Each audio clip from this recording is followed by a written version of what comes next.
Spell the load. Is that the 30 unit? I know, but he's just 3.5 minutes of his head over there. Look, there you go again. Why is that tuner never fell up high?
So we're back at the grass. By some miracle, it didn't rain overnight. Alan asked me yesterday, will I mow? And he asked Johnny, will I mow? And he asked everybody he could find, will I mow? Ultimately, he had to make that call himself. But pulled the trigger last night. I didn't discourage him. I thought if there was any chance of getting rain by the forecast, it would have been overnight. By some fluke, even when we were on last night, it looked like it was going to rain. By some fluke, it's not yet seen rain.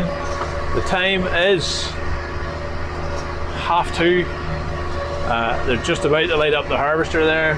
There's 3 fields raked in front of them. Once I finish this one, I'm going to go up to the long haul at Ballynoe, get it raked, and we'll try and get that all in today. It leaves 2 fields here. If we don't get it all in, at least there's some stuff in dry. There's some theory about the reseed. He wants that in together, then the better grass or something. That's beyond my pay grade. I'm more about getting it in than I am about what the difference is in the grass. Anyway, we're back out with Leslie's big rake. The Fleming supplied 1 rotor. We're not doing like the hay, making big massive rows. 20s I think will be plenty for Paul to see how the 2205 is going. Some of the crops are heavy enough, like this here, just nice, not too heavy. He probably could work with 30 in this, but maybe a bit heavier in the middle there. Alan doesn't sow the fertiliser too far into the hedge, which is no bad thing. I found when I did mow, he mowed most of the headlands, but when I did mow a headland or two, that you could see through the grass a bit better. And certainly a lot more pleasant experience than going mad. I quite like this wee rake. I just wish it had more time, you know. It was a lot more pleasant last year, knowing that we had all day to get his grass in and no pressure.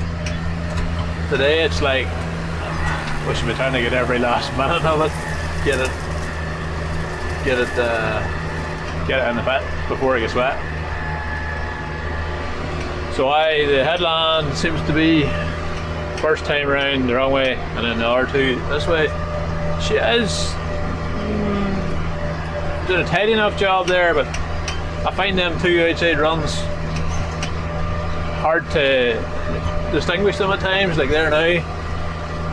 She's just left the 2 sitting nearly on top of her, and I'm curious to see how the harvester will do with that. I'm trying to leave it tidy, but he's not going to be fighting with the headland row, not fighting with the 2 rows on the outside.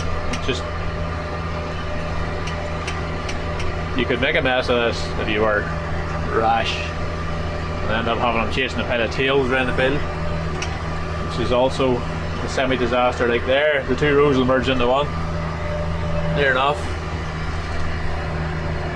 I'm not convinced that Paul's pickup will like trying to separate them. She's in 11th there. We're doing 10k and 12. If the conditions are right, she will clean the ground, and that's at 12k. There's the odd time she'll miss a wee bit, but now we've maybe got the headlands off, we'll make a bit of work. The nice thing with the double mowers is whenever you are trying to decide what road to go down, it's really obvious. You just go with the pairs.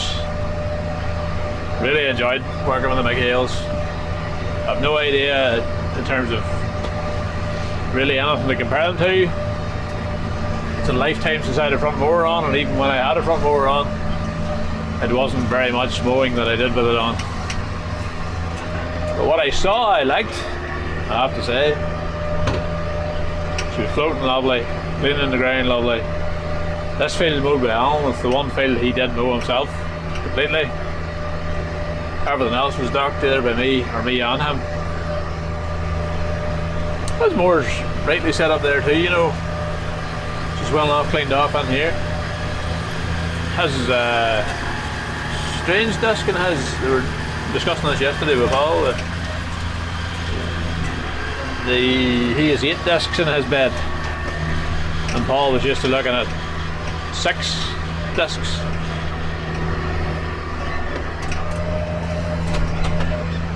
Made of balls.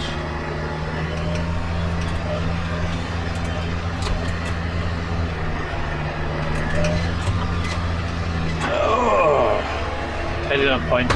So back to my point. Alan's bed has 8 discs with 3 blades per disc, so he must have like a smaller, shorter disc. And I was telling him the other day, I learned when I bought my lawnmower, you better weigh less discs for a faster tip speed, so the actual edge of the blade where it's doing the cutting, the wider that is, the faster it's moving. So his discs probably don't rotate as fast, which is why he needs 3 blades. I don't know. That's my theory anyway. But the odd thing about the McClean front mower there was there was 7 discs in her. Paul said most of the ones he's seen are 6. And that meant there was 1 disc, they weren't working in pairs. There was 1 disc where actually the 2 outside mowers were turning like that, which is a bit unusual.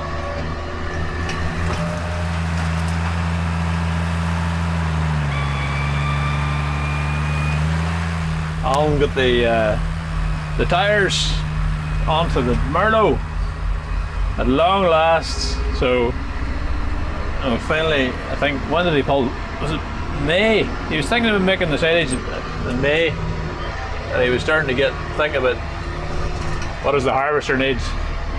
Oh, and by the way, the Merlo needs tyres.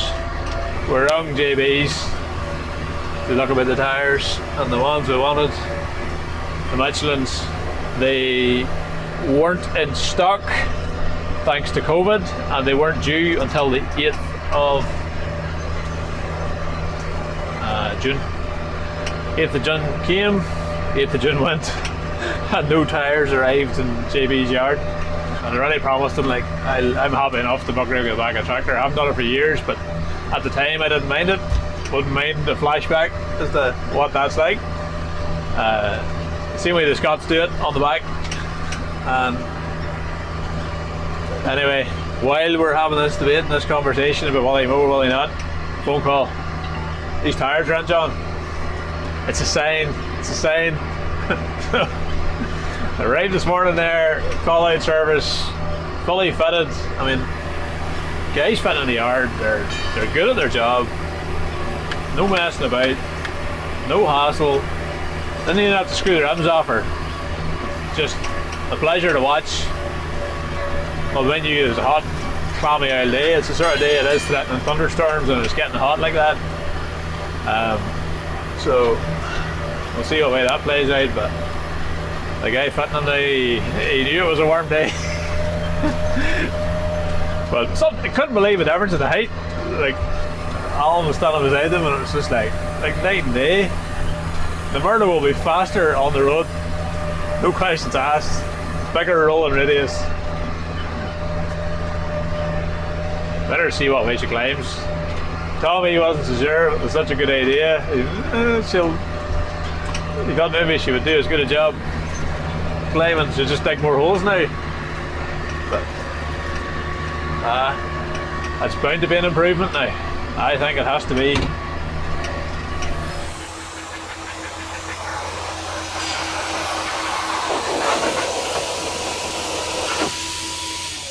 Was you going to tell me this is my fault?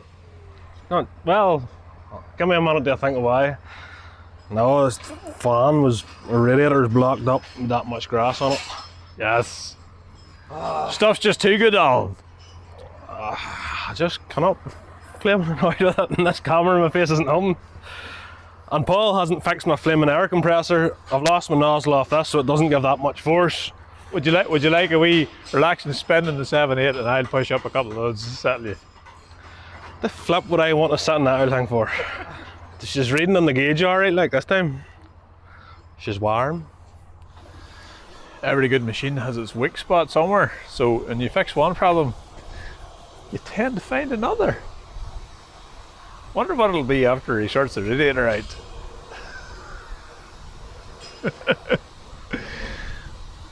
I love it to hear me say things like that.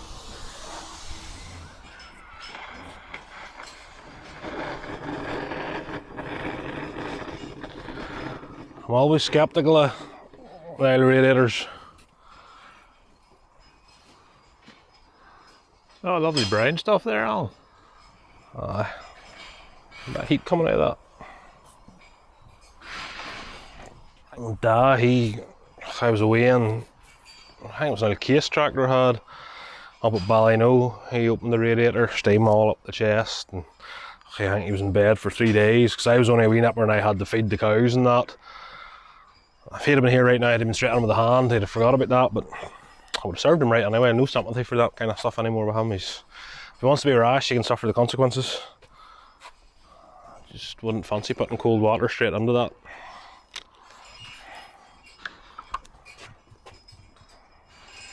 I think she seemed, well, in theory, she seemed only to be putting out of her whenever you stopped her. I don't know if that makes sense or not, but... How? Where's she coming out? I couldn't know, steam in the back of her, or like what you seen her dripping, that was dry, and then like about 10 seconds after I stopped her, you seen water leaking, but I was saying that she's... Unless it's just the sheer pressure, is it blowing out around the thermostat or something? Don't really know. I don't know, it's bad when it's getting that stage on. That's all I know.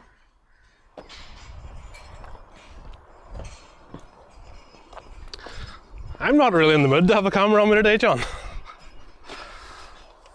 Well, you don't really get a choice when you work with me. I know. It's still not going to stop me complaining about it. I think I found the source of your problem though. Do I want to know? Do you want to know? I don't know. Is it? Would it be that thing you're leaning on, by any chance?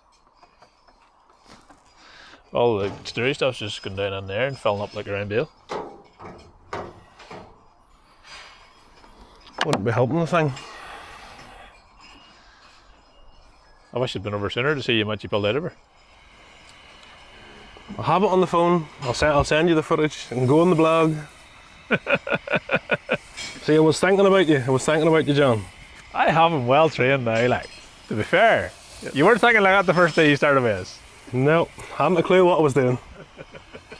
Tried to keep my mouth shut and hide and didn't get in the bother. How many litres is that now, lad? That'll be 4 litres. Just... oh, is that her? See how nervy I got there?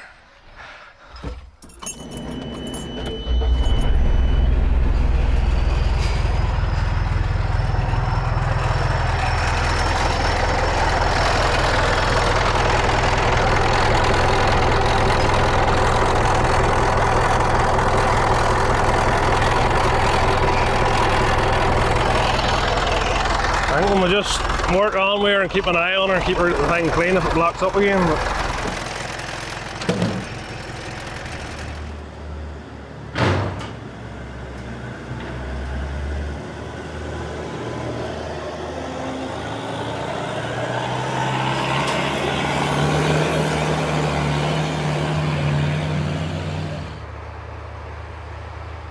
How's the rake been going? Awesome. It's amazing. Any stories to tell? No, not at all. None at all? Not at all. No.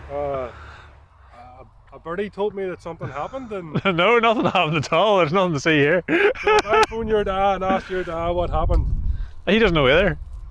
was there not a phone call made to your daddy? Oh, there was right enough. No, I had a bit of a brain fart there earlier. I blame Alan, obviously, because it's clearly Alan's fault. Like, logical thing, you rake that field, you go into the one beside it. No.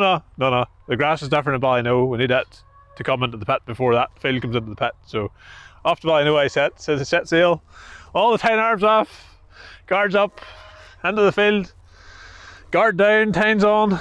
I don't know what I was doing. I must have got distracted at some point and pushed one of the tyne arms in, but not properly put the pin in. So I climbed back up in the cab, hit the PTO switch, and about 10 seconds later, bang, she let go of the tyne arm, it came round, met the headstock, and bent itself into the dirt. Snapped the, I've got the bits here. There's the enemy tyne arm. So, Nice. that's the bits. But the problem is, it's not just the tyne arm broke, the actual carrier that you push the tyne arm into, it's twisted. So, just took the shine off my day. So who owns this expensive rake? So, in my wisdom of trying to get some driving time, I says that they're all, oh sure, I can borrow my dad's rake and rake it up for you. Doesn't seem like such a great idea right now. So, How was the phone call with your dad? pretty much, as soon as I done it, I was actually relieved that it was me done it rather than somebody else. 'Cause it's so much easier just to ring your dad and go, sorry, it was me. Because like, Did it roll back the years? Did it roll back the time? Like, I mean, because not really. If I'm honest, no. Because when I rung him and I said that it happened, it's like, you know, back in the day it was like, oh, John, how did that happen? Whereas now it was just like, aye, these things happen. Sure, ring your man in Fleming there and get the bits for her. So I have paid the bill and already they're shipping tomorrow. Not that he needs the thing. The thing's sat in the shed for 3 years, but you try to leave it back the way you got it. So this was what was happening. This pin here wasn't in, so it came around. As you see, where it's coming down. Yep. So basically, it's here. It sticks out too far, and bang, meets that. So as you can see, it's now down the hill. But when it goes round there and the cam turns, hopefully the cam didn't take a bang. She's still running sweet enough, but the problem is now she's not balanced anymore. So whenever you get or let up and you're lifted like this, she's like wanting to sway the tractor like this here. It was such a ricky mistake, like I couldn't believe it after I done it. I really couldn't believe it. And in terms of raking, how much is that set you back? How long, you know? She's actually in the same gear as she was in, not missing any. The odd time I was trying to go for a higher gear and get a bit more forward speed, and there was a light field up in Ballyno that she cleaned it as well in the high gear without the tyne arms, just real light wee grass, so it's more about the grass type, so she's coping with 10. Sailing season, if you had one job, what would be the job? What's my job? Yes. I'm a haulage man, like, I do enjoy the carting if circumstances are right. I mean, if it's really rough roads, no. Avoid it. Yeah. But like, I did enjoy that rip out yesterday and the 2 mowers. I was enjoying this, and this is a lovely machine, and I think I've had my fill of it now after 70 acres. I'm thinking the 2-rotor would be faster. 6-rotor, even faster. Well, I don't know about the 22 handling a 6-rotor now. I think it could be ambitious, but Yes. I'm starting to make him 30s now in the headland. I'm fed up making 20s. Did you tell him, or? No, he'd find it. Yeah. He'd find it. I think he did find out because it was eating the light. Oh, there's a 30 in the middle of that one. He doesn't know about yet either. Yes. Tomorrow? Carting tomorrow. Hopefully carting the big girl. I still need to give it a name. I think it deserves the bloke's name, even though I call it the big girl. That's just force of habit. I'm torn in the naming. I was debating that with Eva last night. So if anyone wants to No, I'm not. I'm too controlling to let anybody.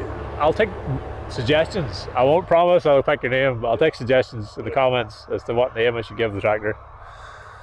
So warm old day. I can't believe the luck of that man. Like, I suppose he deserves a bit after he's had a bad old run with his calving, but Like, You've been out. if I could take him to Vegas right now, I would take him to Vegas because this was forecast. When we came in after mowing last night, forecast for thunderstorms. The forecast looked bad yesterday, but we took a chance. Today, and then last night it looked worse. Andrew up the road, so I was at Alan mowing Saturday night, and he wouldn't go. Andrew mowed and got his in dry, and the evening they were lifting was the evening that somebody rang him and says, "Here, listen to this," and it literally 10 mile away. It wasn't taking time to rain. How were the mowers? Ah, they were good. I liked them a lot. So well, and they did look the part like. It's just get, you know, it's like you're all new and you're all like cautious and you're all like, oh. Last night, the time we got in that last field, like I was just sort of getting onto them, you know, and comfortable. Yes. Like I scorched up that road last night at 50k home. You know, it's just that confidence in what you've got on. If only you had that confidence when you were sorting out that rake. Maybe that's what's wrong. You're too confident, overconfident, overconfident. I definitely would have got the blame if I had been there. Oh, you would, Yeah. How'd you do that, Brian? Oh, Brian. Do you appreciate things, Brian? I'm surprised I haven't got the blame yet, like, but sure. Anyway. Did you see a score of partner? He's made some dent in the mound there. Aye, this year. Yes. Look at it. He's been quarrying all year, Dad. It's unreal, like. To be fair, hey, he's done some work around here. You have yet to edit the footage of putting the gate post in, right? You've no idea how tedious it is to get the gates set. Like the first post's easier. Yeah. The second post has to match perfectly. Yes. The gates have to swing the right way. They have to meet each other if there's two gates. Yes. He's put a lot of effort in to try and make the whole place more manageable. But then because he's done so many fields, this is the field he wants to get the cattle into. And it's only now that he's even close to getting it closed off. Because he built the bridge over there. And you know, all them hedges are like the cattle can walk through it now. You remember last year they were all overgrown? Yeah. Like to be fair, he's done some work this spring. He has. He took this on before Corona happened. It wasn't a mission of him getting through all that without that time where he could just go back to devoted to farming. It played into the hands of the Ag Life series, so I've been here every time he's been doing anything. It's like trying to get content, you know, something we can film. So it's played into our hands as well. You know, in that sense, it's been a fallback plan for us. How hard has that been when things haven't been going too well? When you're filming him and you're filming him, and there's a dead calf or Actually, happening? It's better than strangers, because a stranger you know you really don't know. You're there and you're like feeling super awkward and you're like, do I point the camera at them? Do I not point the camera at them? Whereas, you know, with this case, you know, I'll have the confidence just to like hold on it, you know. You haven't seen this yet. No. I don't know what it looked like in the cut, but The sheep was hard. When I was cutting it, like, I mean, because Alan, well, hey, he tried. He tried. Oh, he tried to say that. He tried to say yes. that, and like at the time, I was like, "Flip, how am I going to?" You know, I was surprised myself, even because it's like spur of the moment, only one camera, and it's like way it worked out. But like the calving is worse. Because I came down to video one calf, one cow calving, and there's two, and then they have two dead calves, and that's your first two. And I don't think it's been a bed of roses since. So I feel like he deserves a bit of luck with the weather. They get cities in like.